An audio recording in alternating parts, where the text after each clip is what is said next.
آج ہمارے یہاں شخصیتوں کے نام ہیں بڑے ادب و احترام کے ساتھ، بڑے بڑے القاب لگا کر، ٹھیک ہے ہوں گے، بڑے علامہ ہوں گے، بڑے فقیہ ہوں گے، ہم انکار نہیں کرتے، کوئی بات نہیں، لیکن اتنے بڑے فقیہ نہیں ہیں کہ رسول کی بات آ جائے تو ان کی بات کو ترجیح دی جائے۔ ہوں گے معزز، ہوں گے نیک، بڑے عبادت گزار ہوں گے، لیکن اتنے عبادت گزار نہیں کہ رسول کی بات آ جائے تو ان کی بات کو اہمیت دیا اس کے باوجود، نہیں، اتنے نہیں، باقی ہم مانتے۔ تو بڑے بڑے نام پیش کیے جاتے ہیں، بڑے بڑے القاب، ان کی فقہ کے، ان کی بصیرت کے واقعات سنائے جاتے ہیں کہ فلاں مسئلہ انہوں نے چٹکیوں میں حل کر دیا، فلاں مسئلہ یوں چٹکیوں میں حل کر دیا۔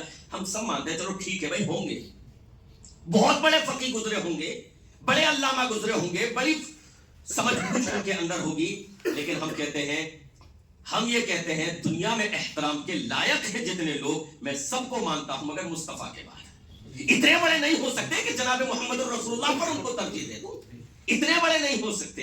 استغفروا ونؤمن به ونتوکل علیہ ونعوذ باللہ من شرور انفسنا ومن سیئات اعمالنا، من يهده الله فلا مضل له ومن يضلله فلا هادي له، واشهد ان لا اله الا الله واشهد ان محمدا عبده ورسوله، اما بعد فاعوذ باللہ من الشیطان الرجیم، بسم اللہ الرحمن الرحیم، وما ارسلنا من رسول الا لیطاع باذن اللہ۔ ہر قسم کی تعریف، کبریائی، بڑائی، حمد و ثنا اللہ رب العالمین کے لیے ہے، اور بے انتہا درود و سلام نازل ہو سیدنا و حبیبنا و مولانا جناب محمد رسول اللہ صلی اللہ علیہ وسلم پر۔ اللہم صلی علی محمد وعلی آل محمد کما صلیت علی ابراہیم وعلی آل ابراہیم انک حمید مجید، اللہم بارک علی محمد وعلی آل محمد کما بارکت علی ابراہیم وعلی آل ابراہیم انک حمید مجید۔ محترم حضرات، ابھی آپ نے ایک موضوع ملاحظہ کیا کہ دعوت کا کام کیسے کیا جائے، تو ہمیں اور آپ کو چاہیے کہ ہم لوگ اس پر عمل کریں اور اپنے اپنے علاقوں میں دعوت کے کام کو لے کر آگے بڑھیں۔ اور اس میں ہمیں دعوت جو دینی ہے، ایک تو توحید اور ایک ہے جناب محمد رسول اللہ صلی اللہ علیہ وسلم کی اتباع اور پیروی۔ رسول گرامی علیہ السلام کی اتباع اور پیروی۔ اتباع کا مطلب یہ ہے کہ آپ علیہ السلام کے نقش قدم پر چلنا، رسول کی بات ماننا، رسول گرامی علیہ السلام نے جو فرمایا اس کو تسلیم کرنا، آپ نے جو عمل کیا اس کو ماننا، اس پر عمل کرنا۔ تو اتباع رسول کا مطلب یہ ہے کہ ہمیں جناب محمد رسول اللہ صلی اللہ علیہ وسلم کی بات ماننی ہے، آپ کی پیروی کرنی ہے۔ اللہ تعالیٰ نے قرآن مجید میں رسول گرامی علیہ السلام کی اطاعت اور اتباع کا حکم دیا ہے۔ اللہ تعالیٰ نے ارشاد فرمایا، یا ایھا الذین آمنوا اطیعوا اللہ ورسولہ ولا تولوا عنہ وانتم تسمعون۔ اے اہل ایمان، تم اللہ کی اطاعت کرو، اس کے رسول کی اطاعت کرو، اور سننے کے بعد پھر منہ مت موڑو۔ جب پتہ چل جائے کہ یہ رسول گرامی علیہ السلام کا طریقہ ہے، جب پتہ چل جائے کہ یہ ہمارے نبی جناب محمد رسول اللہ صلی اللہ علیہ وسلم کا فرمان ہے، جب پتہ چل جائے کہ یہ رسول اللہ صلی اللہ علیہ وسلم کی حدیث ہے اور صحیح حدیث ہے، تو جب پتہ چل گیا تو پھر اب اس سے منہ مت موڑو۔ اسی طریقے سے اللہ تعالیٰ نے نماز کا حکم دیا، زکوٰۃ کا حکم دیا، اور اس جگہ پر بھی رسول کی اطاعت، رسول کی اتباع کا حکم دیا۔ اللہ تعالیٰ نے ارشاد فرمایا، وَأَقِيمُوا الصَّلَاةَ وَآتُوا الزَّكَاةَ وَأَطِيعُوا الرَّسُولَ لَعَلَّكُمْ تُرْحَمُونَ۔ نماز قائم کرو، زکوٰۃ دو، اور رسول کی اطاعت کرو، رسول کی مانو، تاکہ تم پر رحم کیا جائے۔ تو پتہ یہ چلا کہ رسول گرامی علیہ السلام کی بات ماننا، آپ کے نقش قدم پر چلنا، یہ اللہ کی رحمت کے حصول کا ذریعہ ہے۔ اللہ تعالیٰ ایسے لوگوں پر رحم فرماتا ہے۔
اللہ تعالیٰ نے انبیاء اور رسول کو بھیجا اور سب سے آخری رسول جناب محمد رسول اللہ صلی اللہ علیہ وسلم کو بھیجا ہے۔ آپ جانتے ہیں کہ اللہ نے رسول کو بھیجا کیوں ہے؟ بھیجنے کا مقصد کیا ہے؟ اللہ تعالیٰ کے بھیجنے کا مقصد یہ ہے رسول کو کہ ان پر ایمان لایا جائے اور ان کی اتباع کی جائے۔ رسول کو بھیجنے کا مقصد ہی یہ ہے، یعنی کہ اللہ تعالیٰ نے رسول کو تو بھیج دیا اور بات کس کی ماننی ہے اس کے طور پر اللہ تعالیٰ دوسروں کو چن دے کہ بھئی بھیجا ہم نے رسول کو ہے، لیکن تم اقتدا جو کرو وہ فلاں کی کرو، فلاں بڑے کی کرو، فلاں کی کرو، فلاں کی کرو۔ اللہ نے ایسا کہا نہیں۔ اللہ رب العالمین قرآن مجید میں ارشاد فرماتا ہے وَمَا أَرْسَلْنَا مِن رَّسُولٍ إِلَّا لِيُطَاعَ بِإِذْنِ اللَّهِ، ہم نے اس دنیا میں جو بھی رسول بھیجا ہے وہ اسی لیے بھیجا تاکہ اللہ کے حکم سے اللہ کے حکم سے ان کی اطاعت و فرما برداری کی جائے۔ پتہ یہ چلا کہ اللہ کے رسول کو دنیا میں بھیجنے کا مطلب ہی یہ ہے کہ ان کے نقش قدم پر چلا جائے۔ اگر رسول کے نقش قدم پر چلنا چھوڑ دیا جائے، اگر رسول کی اتباع اور پیروی چھوڑ دی جائے، اگر رسول کی اطاعت چھوڑ دی جائے اور لوگ اپنے اپنے پیشوا بنا لیں، لوگ اپنے اپنے مقتدا چن لیں، لوگ اپنے اپنے امام چن لیں کہ ہم شریعت کے معاملات میں ان کی مانیں گے، تو آپ بتائیے کہ رسول کی کیا حیثیت رہ گئی؟ اللہ فرماتا ہے رسول کو بھیجا ہی اس لیے ہم نے، رسول کو بھیجا ہی اس لیے ہم نے۔ آپ مکان تعمیر کرتے ہیں، آپ مکان تعمیر کریں اور آپ انجینئر سے ایک نقشہ بناتے ہیں مکان کا، اور نقشہ بنانے کے بعد آپ ٹھیکیدار کو وہ دے دیتے ہیں کہ بھائی یہ لو نقشہ، اس کے مطابق تم کو جو ہے ہمارا مکان تعمیر کر کے دینا ہے۔ اب وہ ٹھیکیدار نقشہ آپ سے لے لے اور اس کے بعد وہ مکان بنوانا شروع کرے اپنی لیبر سے، مستری سے۔ اب وہاں سے کوئی گزرے اور وہ کہے کہ بھائی ٹھیکیدار صاحب کام تو بڑھیا چل رہا ہے، مگر یہ جو ہے دروازہ ادھر کے بجائے یہاں ہوتا تو بڑا اچھا لگتا۔ وہ سوچے کہ آپ بات اچھی کر رہے ہیں، چہرے سے بھی سمجھدار شخص لگ رہے ہیں، حلیے سے اچھے لگ رہے ہیں، چلو ان کی بات مان لیتا ہوں۔ ایک اور وہاں سے گزرا کہ مکان ماشاءاللہ اچھا بنا رہے ہیں، یہ کمرہ یہاں کی جگہ یہاں ہوتا تو بہتر ہوتا، وہ اس کی بھی بات مان لے کہ حلیے سے یہ بھی سمجھدار لگ رہے ہیں، سفید ریش ہیں، اچھے کپڑے پہنے ہوئے ہیں، صاف ستھرے سمجھدار لگ رہے ہیں، چلو ان کے مطابق کر دیتا ہوں۔ ایک تیسرا شخص گزرے وہ بھی کوئی رائے دے دے، چوتھا شخص گزرے وہ بھی کوئی رائے دے دے، اور پھر جب مکان بن جائے تو آپ کے پاس آئے کہ جناب میں نے آپ کا مکان جو ہے تیار کر دیا ہے، دیکھ لیجئے۔ آپ مکان دیکھیں گے اور نقشہ دیکھیں گے تو ناراض ہوں گے ٹھیکیدار سے یا خوش ہوں گے کہ تو نے بہت اچھا کیا؟ ناراض ہوں گے۔ آپ کہیں گے میں نے جو تجھے نقشہ دیا تھا اس کے مطابق تو نے کام کیا ہی نہیں۔ میرے بھائیوں، اللہ رب العالمین نے رسول کو اسوہ بنا کر بھیجا ہے۔ اللہ نے رسول کو بھیجا ہی اس لیے ہے کہ آپ کے فرامین مانے جائیں، آپ کی اتباع کی جائے، آپ کے نقش قدم پر چلا جائے، جو آپ نے عقیدہ سکھایا وہ عقیدہ اپنایا جائے، جس طریقے سے آپ نے نماز پڑھی اس طریقے سے نماز پڑھی جائے، جیسے آپ نے نیت باندھی، جیسے آپ نے رکوع کیا، جیسے آپ نے سجدہ کیا، جتنی رکعتیں آپ نے پڑھی، جتنے وقت کی نمازیں پڑھی، جس طریقے سے حج کیا، جس طریقے سے عمرہ ادا کیا، جس طریقے سے روزے رکھے، تمام معاملات میں رسول گرامی علیہ السلام کے نقش قدم پر چل رہا ہے۔ اللہ نے اسی لیے رسول کو بھیجا ہے۔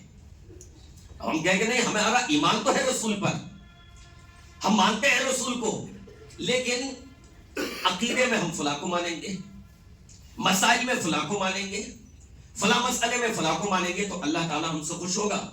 نہیں۔ اللہ کہے گا میں نے تو رسول کو بھیجا تھا اسوہ بنا کر، نمونہ بنا کر رسول کو بھیجا تھا، اس کے مطابق تمہارا عمل کہاں ہے؟ تم نے تو اپنی چلائی، ان کے مطابق تمہارا عمل کہاں ہے؟ میرے یہاں قابل قبول وہ ہوگا جس کا عمل میرے رسول کے مطابق ہوگا۔ تو اللہ تعالیٰ نے ایک نقشہ بھیج دیا۔ اللہ نے فرمایا کہ ہم نے رسول کو بھیجا ہی اس لیے ہے۔ اور اللہ اکبر، اللہ تعالیٰ کو اپنے نبی کی اطاعت، اپنے نبی کی اتباع اس قدر اللہ کو مطلوب ہے، اللہ چاہتا ہے کہ میرے رسول کی مانی جائے، کہ اللہ نے اپنے رسول کی اطاعت کو اپنی اطاعت قرار دے دیا۔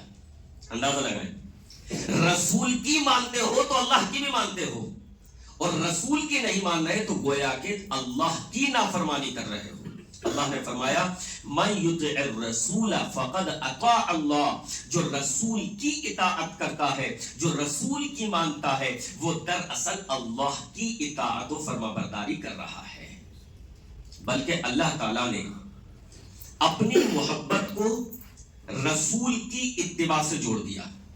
اندازہ لگائیں، جن معاملات کو ہم بڑا چھوٹا سمجھے ہوئے ہیں، کوئی بات نہیں ہے، کوئی مسئلہ نہیں، آپ اس طریقے سے کرو ہم اس طریقے سے کر رہے ہیں، کوئی اہمیت ہی نہیں ہے لوگوں کی نگاہوں میں، اندازہ لگائیے کہ اللہ رب العالمین کے نزدیک وہ چیز اس قدر اہم ہے کہ اللہ تعالیٰ نے اپنی محبت کو بھی رسول کی اتباع سے جوڑا ہے۔ وہ لوگوں جو رسول سے محبت کا دعویٰ کرتے، اللہ سے محبت کا دعویٰ کرتے ہو، جو یہ کہتے ہو ہمیں اللہ سے محبت ہے، اللہ پر ایمان لائے ہیں، اللہ فرماتا ہے قل ان کنتم تحبون اللہ فاتبعونی، اے نبی ان سے کہو کہ اگر تم اللہ سے محبت کرتے ہو تو میری پیروی کرو، میری اتباع کرو۔ اللہ اکبر، اگر اللہ سے محبت ہے اور تمہاری محبت سچی ہے، اللہ نے یہ نہیں فرمایا تم اللہ سے محبت کرتے ہو تو اللہ بھی تم سے محبت کرتا ہے، نہیں، اللہ تعالیٰ پہلے دیکھے گا کہ یہ محبت کے لائق ہے یا نہیں، یہ تو کرتا ہے محبت مجھ سے، لیکن میں اس سے محبت کروں یا نہیں۔ اور اللہ نے پیمانہ کیا بنایا؟ پیمانہ ہے رسول کی اتباع۔ اگر رسول کی اتباع کرتا ہے تو اس بات کا حقدار ہے کہ میں اس سے محبت کروں۔ تو اللہ تعالیٰ نے اپنی محبت کو رسول کی اتباع اور پیروی سے جوڑ دیا۔ یہ کتنی بڑی بات ہے جس کو آج مسلمان معمولی سمجھ رہا ہے، معمولی سمجھ رہا ہے کہ کوئی بات نہیں، ہم فلاں کی مان لیں، آپ کوئی بات نہیں، آپ جس طریقے سے کر رہے ہو آپ اس طریقے سے کرتے رہو، لیکن ہم تو فلاں کی تقلید کر، ہم فلاں کو مانتے ہیں، ہم فلاں کو مانتے ہیں۔ اللہ تعالیٰ فرماتا ہے قل ان کنتم تحبون اللہ فاتبعونی یحببکم اللہ ویغفر لکم ذنوبکم، اے نبی ان کو فرمائیے، اے نبی ان سے کہہ دیجئے کہ اگر تم اللہ سے محبت کرتے ہو تو میری اتباع کرو، میری پیروی کرو، اللہ بھی تم سے محبت کرنے لگے گا اور اللہ تمہارے گناہوں کو معاف فرما دے گا۔ پتہ یہ چلا کہ جب رسول کی اتباع کی جائے گی، جب رسول کے نقش قدم پر چلا جائے گا، اللہ کی محبت بھی ملے گی اور اللہ کی رحمت غفاریت بھی ملے گی، اللہ تعالیٰ گناہوں کی بھی بخشش فرما دے گا۔ کتنی بڑی بات ہے میرے بھائیوں، اللہ اکبر۔ ایک جگہ اللہ رب العالمین نے، اللہ اکبر، رسول کی اتباع اطاعت کتنی بڑی چیز ہے، اندازہ لگائیں کہ اللہ نے رسول کی اتباع اور اطاعت کرنے والوں کے بارے میں فرمایا یہ کامیاب ہو گئے۔ کامیاب کون ہے؟ جو رسول کی مانتے ہیں، جو رسول کے نقش قدم پر چلتے ہیں، ورنہ سوچتے رہے، خیالات بناتے رہے کہ ہم تو کامیاب ہیں، ایمان لے آئے ہیں، نمازیں پڑھتے ہیں، روزے رکھتے ہیں، تسبیحات پڑھتے ہیں، ذکر و اذکار کرتے ہیں، بہت دین کا کام کر رہے ہیں، اپنا ذہن میں پلاؤ بناتے رہے کہ ہم کامیاب ہیں. اللہ فرماتا نہیں، کامیاب وہ ہے جو رسول کے نقش قدم پر چل رہا ہے. رسول کے نقش قدم پر جو چل رہا ہے اسے کامیابی ملی ہے. رسول کے نقش قدم سے ہٹ کر اگر چلو گے، تمہارا عمل کتنا ہی اچھا صحیح، تمہارا عمل کتنا ہی زیادہ صحیح، تم کامیاب نہیں ہو سکتے. اب دیکھیے بخاری شریف کی حدیث، حضرت انس رضی اللہ عنہ فرماتے ہیں 3 لوگ ازواج مطہرات کے پاس آئے، رسول اللہ صلی اللہ علیہ وسلم کی بیوی کے پاس آ کر پوچھا کہ اللہ کے نبی علیہ السلام کا عمل کیسا ہے. تو بیویوں نے بتایا کہ اتنی نماز پڑھتے ہیں، رات میں اتنی عبادت کرتے ہیں، پھر اتنا سوتے ہیں، اس طریقے سے روزے رکھتے ہیں، نفلی روزے کبھی رکھتے ہیں کبھی چھوڑتے ہیں، اس طریقے سے. تو ان تینوں نے یہ کہا کہ وَأَيْنَ نَحْنُ مِنَ النَّبِيِّ صلی اللہ علیہ وسلم، کہاں اللہ کے نبی علیہ السلام، کہاں ہم گنہگار ہیں، ہمیں تو زیادہ کرنا چاہیے. وہ نبی ہیں، وہ رسول ہیں، وہ بخشے بخشائے ہیں.